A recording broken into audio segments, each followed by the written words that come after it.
Thank you very much, everybody. So this is a big, big day, a beautiful day, potentially one of the great days ever in civilization.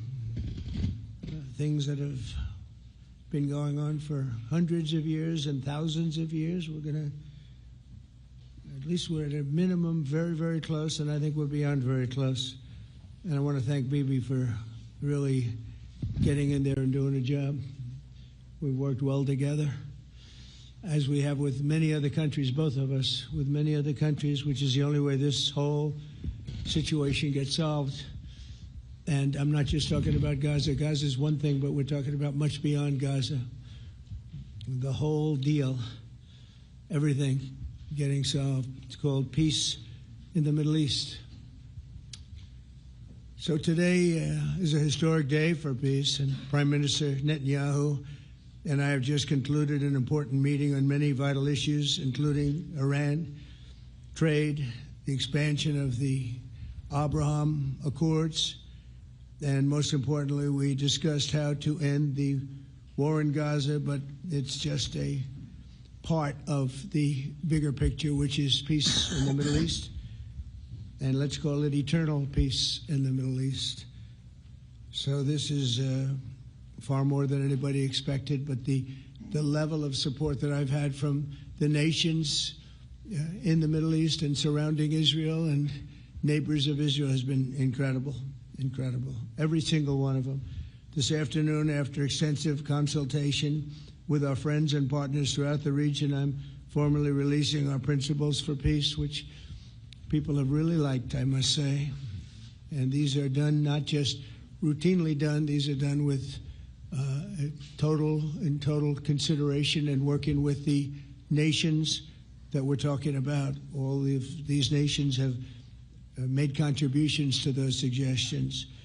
I want to thank the leaders of many Arab and Muslim nations for their tremendous support in developing the proposal, along with many of our allies in Europe. Europe has been very much involved, and as I was called by many of the European leaders, most of them saying, is this true? Are you really doing peace in the Middle East? This is the most incredible thing we've heard. Some think it's the biggest thing they've ever heard. They called just to find out, was it just a rumor or is it actually done? And then they said, have you spoken to the Arab leaders? Have you spoken to all of the other leaders that we have to get? A lot of people involved in this one. I also want to thank Prime Minister Netanyahu for agreeing to the plan and for trusting that if we work together, we can bring an end to the death and destruction that we've seen for so many years, decades, even centuries, and begin a new chapter of security, peace, and prosperity for the entire region. And I want to just say that my meetings and dialogue that we had with so many countries, Saudi Arabia as an example, the king is a phenomenal person. The Emir of Qatar, he's incredible people. UAE, and that's MBZ and ABZ. We're totally involved. These are the people that we've been dealing with and who've been actually very much involved in this negotiation, giving us ideas, things they can live with, things they can't live with. Pretty complex. I mean, after 2,000, 3,000 years, whatever it is, I guess it's got to be a little complex, or it would have been done a long time ago. The King of Jordan was with us, as you know, in the United Nations. The President of Turkey, President Erdogan, is a friend of mine, a strong man, but a good man. President of Indonesia, somebody who's an amazing leader, Prabowo. He is an amazing leader and respected by everybody. He was in the room with us. We were together with most of these people that I'm mentioning. Others were by phone or the next day. The Prime Minister and the Field Marshal of Pakistan, they were with us right from the beginning. Incredible. In fact, they just put out a statement that they fully believe in this pact. It just came out just as I was walking around. They said, sir, you have a big notice from the Prime Minister of Pakistan and from the Field Marshal that they back this 100%.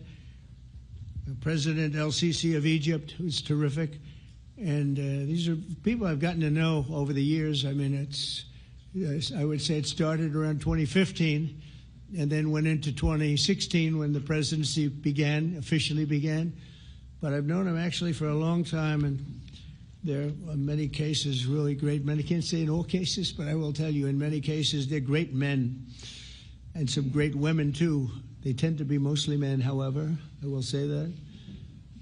But if accepted by Hamas, this proposal calls for the release of all remaining hostages immediately, but in no case more than 72 hours.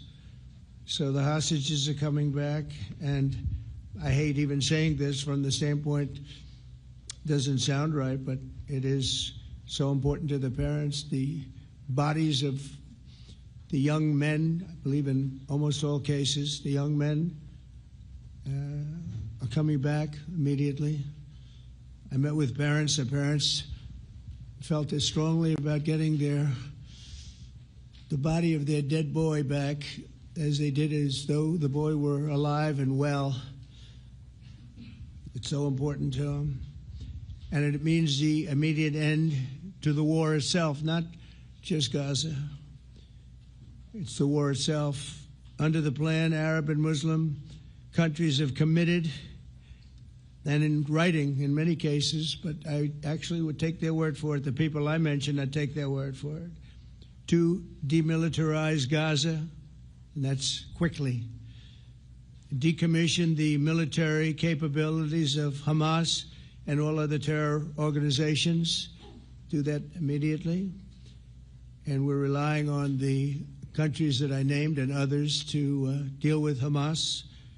And I'm hearing that Hamas wants to get this done too, and that's a good thing. And destroy all terror infrastructure, including the tunnels, weapons, production facilities. They have a lot of production facilities that we're destroying. They'll also help train local police forces in the areas that we're discussing right now, in particular in and around Gaza, working with the new transitional authority in Gaza. All parties will agree on a timeline for Israeli forces to withdraw in phases. They'll be withdrawing in phases. No more shooting, hopefully. As progress is made toward achieving these goals, Arab and Muslim nations need to be allowed the chance to fulfill these commitments of dealing with Hamas. They have to deal with them because they were the one group that we have not dealt with. I haven't dealt with them. But the Arab countries are going to, and Muslim countries are going to be dealing with Hamas, and I believe they've already been there. I think they probably have an understanding, and they haven't maybe mentioned that, but I would imagine they do. Otherwise, they wouldn't have gone as far as they've gone. If they're unable to do so, then Israel would have the absolute right and actually our full backing, U.S. full backing. Marco's here, and a lot of our leaders are here, our great Vice President, Susie Wiles, Steve Witkoff, Jared Kushner. They've been so involved in this process. I don't think anybody else could have done it or even come close. But it's we're right there. We're right there. First time in thousands of years, I think you can probably say, if you really look into it, if you study back, if you're a scholar, you would say thousands of years. Israel would have my full backing to finish the job of destroying the threat of Hamas. But I hope that we're going to have a deal for peace. And if Hamas rejects the deal, which is always possible, they're the only one left. Everyone else has accepted it. But I have a feeling that we're going to have a positive answer. But if not, as you know, Bibi, you'd have our full backing to do what you would have to do. Everyone understands that the ultimate result must be the elimination of any danger posed in the region, and that danger is caused by Hamas. The tyranny of terror has to end, and this is, again, something that we're looking for. This is eternity. This is for forever. To ensure the success of this effort, my plan calls for the creation of a new international oversight body, the Board of Peace, we call it, the Board of Peace, sort of a beautiful name, the Board of Peace, which will be headed, not at my request, believe me, I'm very busy, but we have to make sure this works. The leaders of the Arab world and Israel and everybody involved asked me to do this, so it would be headed by a gentleman known as President Donald J. Trump of the United States. That's what I want, is some extra work to do, but it's so important that I'm willing to do it, and we'll do it right, and we're going to put leaders from other countries on, and leaders that are very distinguished leaders, and we'll have a board, and one of the people that wants to be on the board is the UK former Prime Minister, Tony Blair, good man, very good man, and some others, and they'll be named over the next few days, and it'll be quite the board. Working, everybody wants to be on it now. I don't know if that had anything to do. They named me and everybody else wanted to be on it. I guess they figure, well, he's a soft touch. He'll be easy to deal with. Working with the World Bank and others, it will be responsible for recruiting and training a new government that will be made up of Palestinians along with highly qualified experts from all around the world. Hamas and other terrorist factions will play no role in the board, but they'll play no role in the governance of Gaza at all, directly or indirectly. As you know, thousands of Hamas leaders have been killed and soldiers have been killed. And we can never forget October 7th, but thousands have paid the price for that. And now it's time to get our hostages back and get back to trying to build something that's really great and very important. In our meeting today, Prime Minister Netanyahu was very clear about his opposition to a Palestinian state. And he continuously mentions October 7th, and I understand that. Most people do. And I understand and respect his position on many things, but what he's doing today is so good for Israel. I noticed that they have large crowds gathering in Israel all the time, and they have my name up. They like me for whatever reason, Bibi, I don't know, but they do like me. But they say two things: please get the hostages back and please end the war. They've had it. It's had it. So I think it's a very popular thing you do, because he's a warrior. He doesn't know about getting back to a normal way of life, but he is a warrior, and Israel's lucky to have him. But now the people want to get back to peace. They want to get back to normalization in a true sense. Several countries have foolishly recognized the Palestinian state. As you know, some of our European friends, allies, good people, but they're really, I think, doing that because they're very tired of what's going on for so many decades. They've been presidents and prime ministers for years, and during this time, having to do with the Middle East, all they're doing is talking about the same thing over and over. They want to see it get back. And nobody wants that more than me, or I believe Bibi too. But the people of Israel want it. They really want it. They want the hostages back. That includes the probably 32 bodies that we're talking about, 20 people that are living, 32 or so people that are dead, and they want to have peace. So let us not forget how we got here. Hamas was elected by the Palestinian people. Israel withdrew from Gaza thinking they would live in peace. Remember that a long time ago? They withdrew. They said, you take it. This is our contribution to peace. But that didn't work out. That didn't work out. It was the opposite of peace. They pulled away. They let them have it. And I never forgot that, because I said, that doesn't sound like a good deal to me. As a real estate person, I mean, they gave up the ocean, right? Ron, they gave up the ocean. They said, who would do this deal? And it still didn't work out. They were very generous, actually. And they gave up the most magnificent piece of land in many ways in the Middle East. And they said, all we want to do now is have peace. And that request was not honored. Instead of building a better life for the Palestinians, Hamas diverted resources to build over 400 miles of tunnels and terror infrastructure. rocket production facilities and hid their military command posts and launch sites in hospitals, schools, and mosques. So if you went after them, you'd be after them, and you wouldn't even realize you ended up knocking out a hospital or a school or a mosque. A terrible thing, terrible way to have to fight. No fight is good, but that's a real bad one. So there are many Palestinians who wish to live in peace. Many. I've seen so many of them, and they have support. And I challenge the Palestinians to take responsibility for their destiny, because that's what we're giving them. We're giving them responsibility for their destiny, fully condemn and prohibit terrorism and earn their way to a brighter future. They don't want the life that they've had. They've had a rough life with Hamas.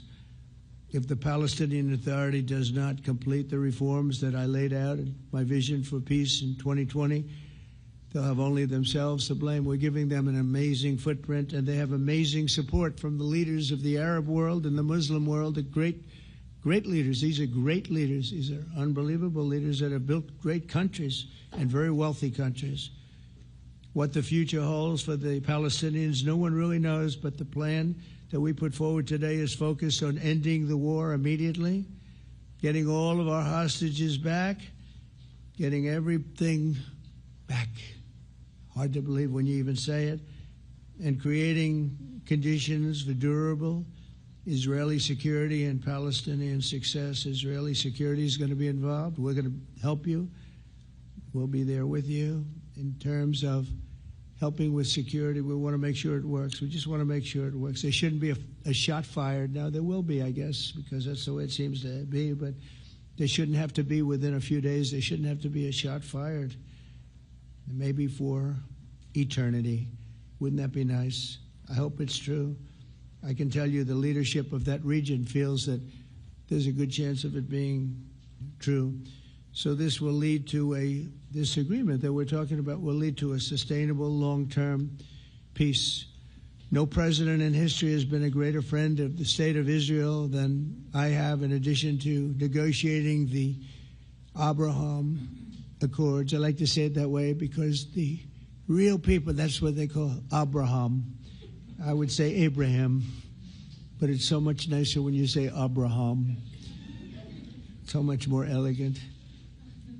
But the Abraham Accords are amazing. Jared, you did that along with your group of geniuses, and nobody thought that could be done. We have 4 countries, and Sleepy Joe Biden didn't do a thing. He didn't even know what the hell they were.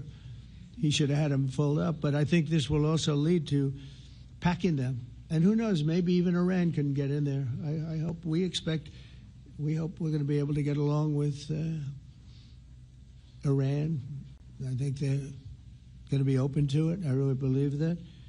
But they could be a member. I long ago said, I'll bet you at some point Iran will be a member of the Accords. And little did I realize it was going to take this turn.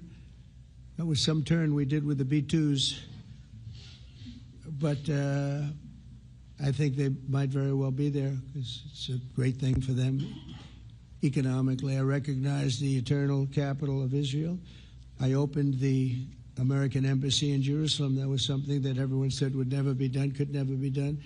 Virtually every president for many, many years, for decades, would campaign on making Jerusalem the capital of Israel. They campaigned on it over and over. Is that right, Steve? Is that right? Everyone, and when they got to it, and I understand why now, because it was so.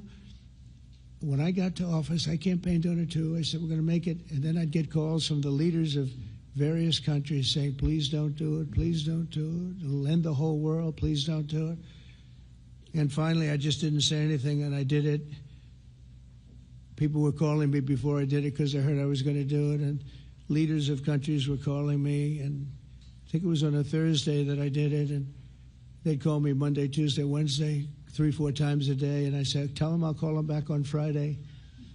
And I announced it on Thursday, and I called them back, the biggest people in the world, and they said, you've done it. I said, done what? You've made the capital of Israel, Jerusalem, and we wanted to talk yet. I wish you called me a little sooner. Maybe I could have done something about So that was a lot easier than getting into an argument, because I knew what they were calling about. And you know what? It turned out to be amazing. Everybody thought it was going to lead to the end of the world, right? The end of the world, Ron, that's what they said. It didn't lead to anything. It just led to something that I promised, and something that was very, very popular for Jewish people and a lot of other people, too. I recognize Israeli sovereignty over the Golan Heights, and I cut taxpayer funding to the corrupt United Nations Relief and Works Agency. And United Nations was interesting because, as you know, a few days ago they introduced me. Ladies and gentlemen, the President of the United States. I'm looking at my teleprompter, and the thing was dead, stone cold, dead. The thing's up here. I have a long, beautiful speech to make. I'm back 30 feet back, and I'm saying, they're introducing me. There's nothing on my teleprompter. So, but I made a speech. I actually got good marks. You think Biden could have done that? I don't think so.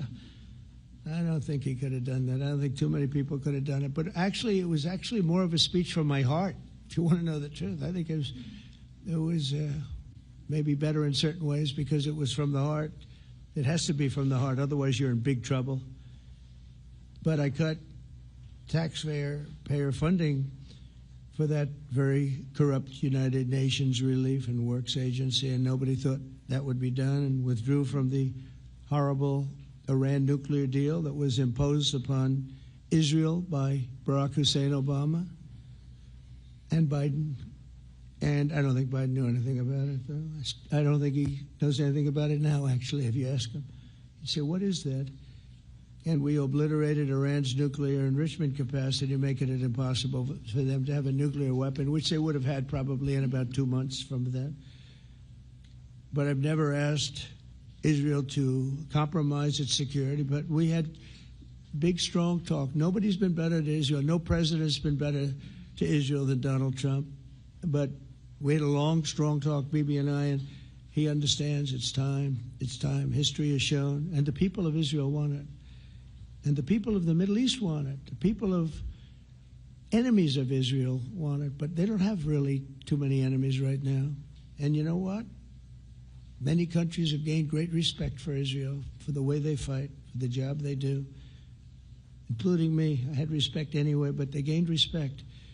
History has shown us that those who have relations with Israel have thrived, while those who have devoted resources and attention toward the destruction and even annihilation of Israel have languished. They haven't done well. Israel is not going anywhere. They're going to coexist with other people and countries in the region, from Syria to Lebanon to Saudi Arabia. The promise of a new Middle East is so clearly within our reach. This is the closest we've ever come to real peace, not fake peace, not political fool's peace. If we can get this difficult problem solved, the opportunities for all within that vast region of this world, it's a vast region, it's unlimited. The Abraham Accords show that all countries are better off when they communicate and work together and embrace new opportunities. I hope Jared and Steve and Susie and Marco and Jadu, we have great people. I hope you guys are going to work very hard to get these other countries in, because now they have no excuse. There's no longer an excuse. They were somewhere hesitant. And I tell you, the 4 countries that went in, I give them tremendous credit, and it's worked out incredibly well for them. In the same spirit, I'm pleased to report that earlier today we took another important step toward greater understanding of the region. A short time ago, we had a historic phone call in the Oval Office with Prime Minister Tani, who's really a great, great person. So we had a great talk, and I was on the phone, and Bibi was talking. Prime Minister Al-Thani was of Qatar. They really had a heart-to-heart conversation. It was a great conversation, I thought. It was productive. It was everything that you need to have something turn out to be successful. And I want to thank Bibi, and I want to thank the Prime Minister. It was fantastic.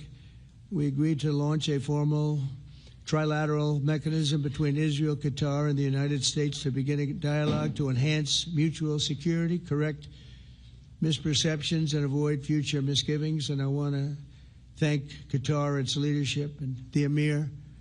He's a fantastic person. I think, I'm going to be his public relations man because I know him differently than a lot of people know him. But he wants peace. He wants to see peace. And his people, and they really acknowledge the critical role that they've played as mediator. And again, we're not quite finished. We have to get Hamas, but I think they're going to be able to do that. So now it's time for Hamas to accept the terms of the plan that we've put forward today. And again, this is a different Hamas than we were dealing with because I guess over 20,000 have been killed. Their leadership has been killed 3 times over. So you're really dealing with different people than we've been dealing with over the last 4 years, 5 years. Everyone has done their part and come to the table in good faith. Our Arab and Muslim partners are fully prepared to step up and fulfill their commitments for the benefit of the people of Gaza and the entire region. They're willing to step up and do a lot. They really are. There are a lot of good people involved. Everybody who wants to see an end to the violence and destruction should be united in calling for Hamas to accept the extremely fair proposal so that we can end the war and get us back our hostages right now and have everlasting peace. And I look forward to having relationships with everyone. As the chairman of the board, I'll be involved, and we'll have meetings with some very smart people that'll be working over there to make sure that we haven't just been wasting time with an agreement that doesn't get done. The task of building peace will not be easy. There are some of the hardest problems in the world to solve, and that's why it's been going on for so many centuries.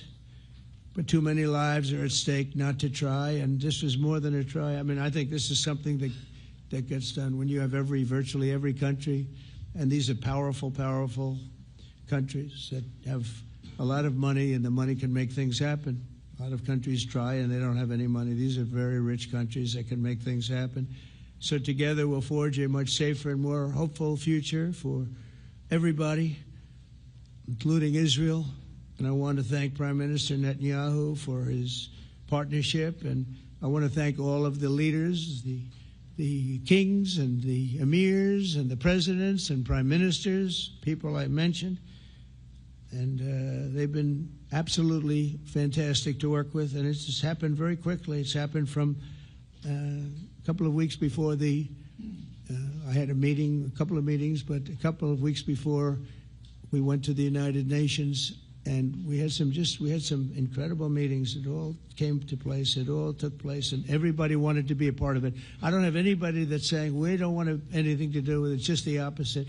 And I'll tell you, a couple of years ago, a year ago, I don't think we would have had this kind of participation, Mr. VP, right? I don't think we would have had. It's been amazing. The participation was 100%. Everybody wants to be a part of it.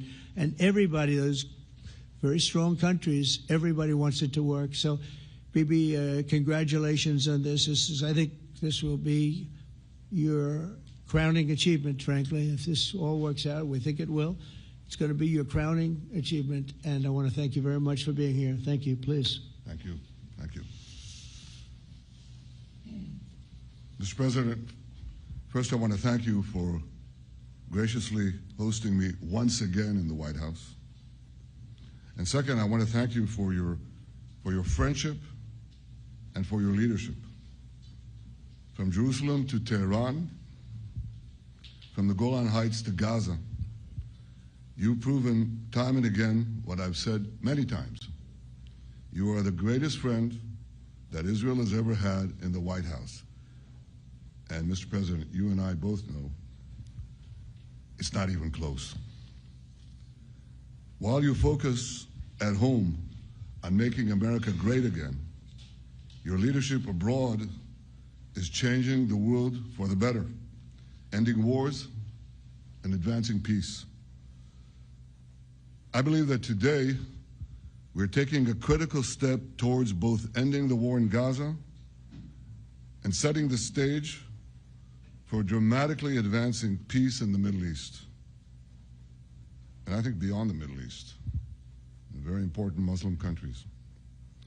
I support your plan to end the war in Gaza, which achieves our war aims. It will bring back to Israel all our hostages, dismantle Hamas's military capabilities, end its political rule, and ensure that Gaza never again poses a threat to Israel. We would not have achieved this turning point without the courage and sacrifice of our incredibly brave soldiers. They fight like lions to defend the people of Israel, and they serve on the front line in the war between civilization and barbarism. Mr. President, when our two countries stand shoulder to shoulder, we achieve the impossible. Just a few months ago, in Operation Rising Lion and Operation Midnight Hammer, we struck a decisive blow against Iran's nuclear and ballistic missile program. Your bold decision to send those B-2s made the region safer and the world safer. Now, under your leadership, we're taking the next step to win the war and expand the peace.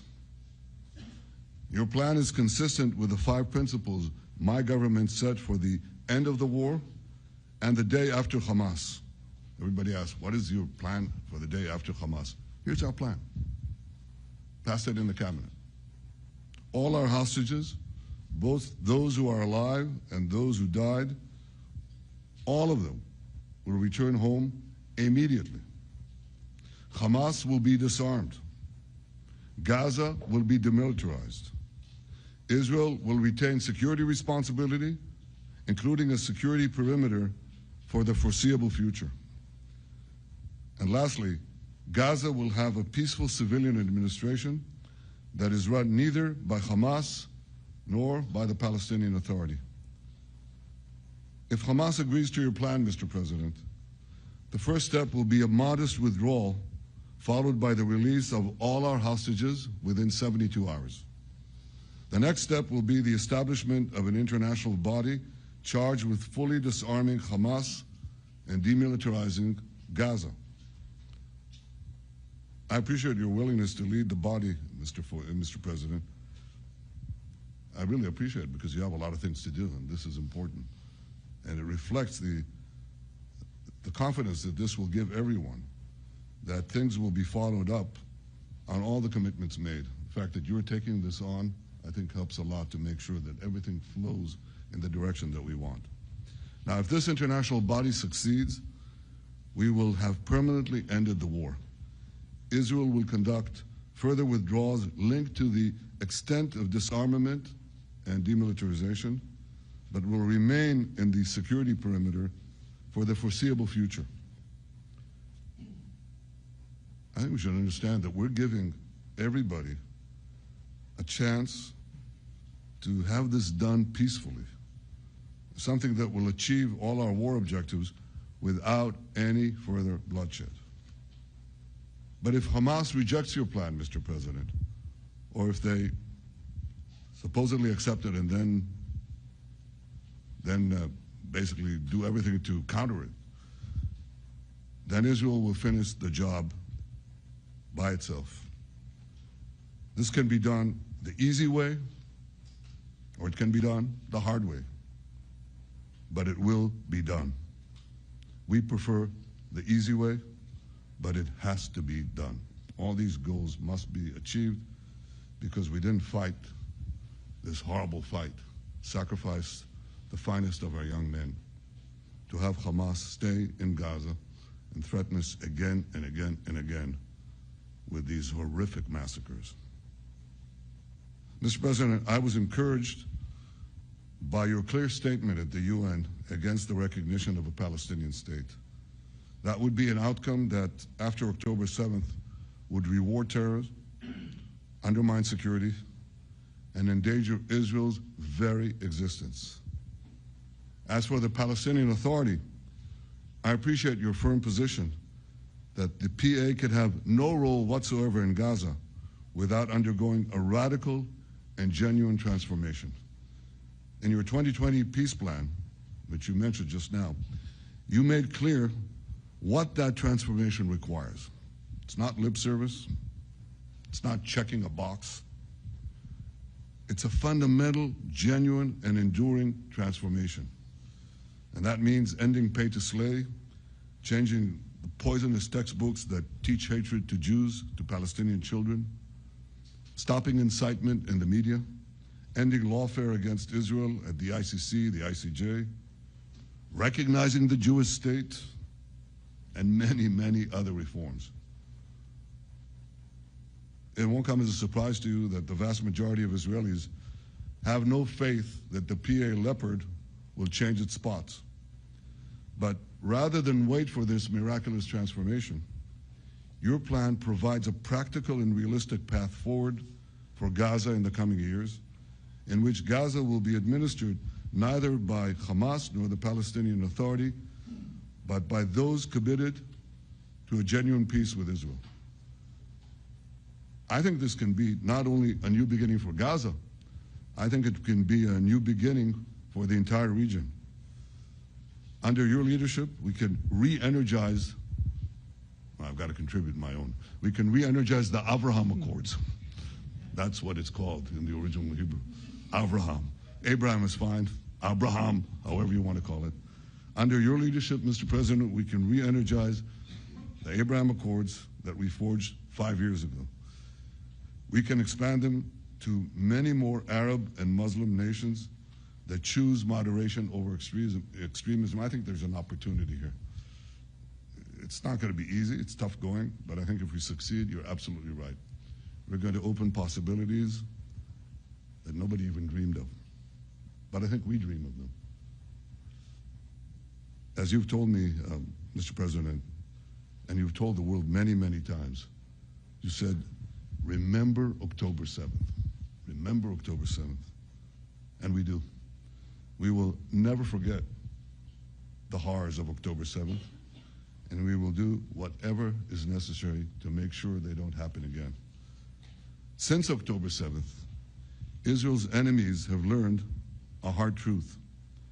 Those who attack us pay a heavy price, but those who partner with us advance progress and security for their peoples.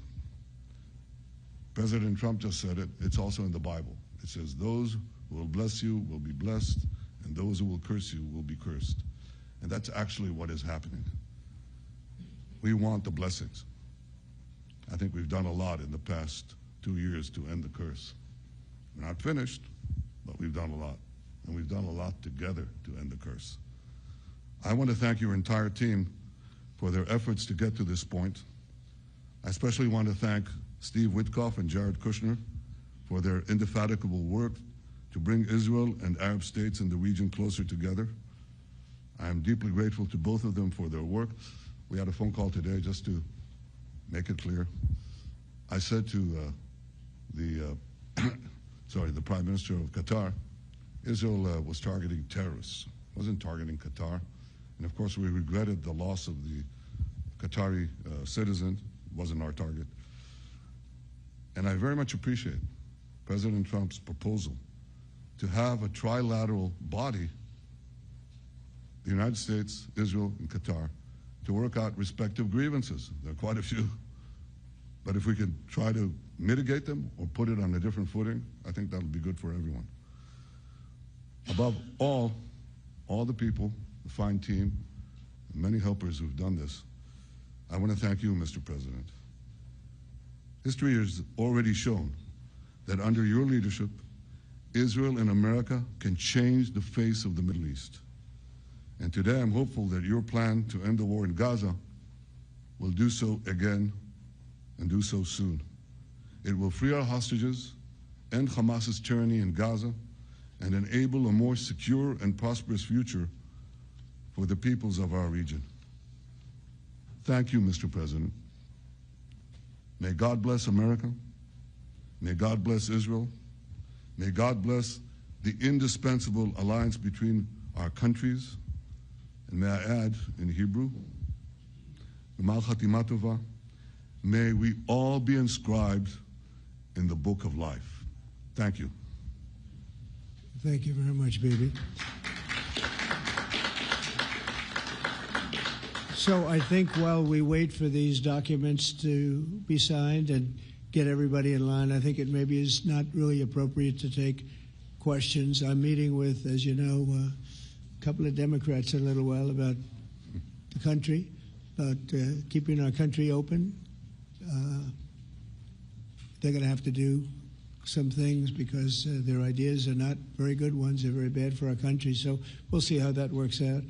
But this is something that was really historic today. This was something that was amazing. I think, Bibi, I mean, depending on you, I think while we're waiting for signatures and waiting for approvals from a lot of different countries that are involved in this, we probably shouldn't take questions? Or would you like to take a question or two from perhaps a friendly Israeli reporter, if there's such a thing?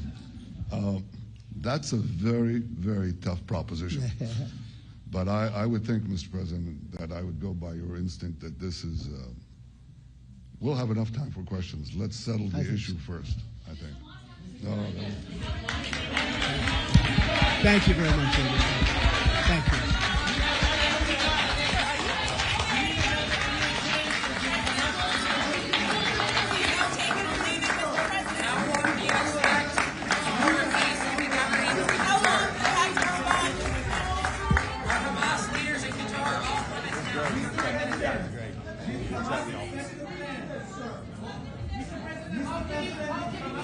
Great.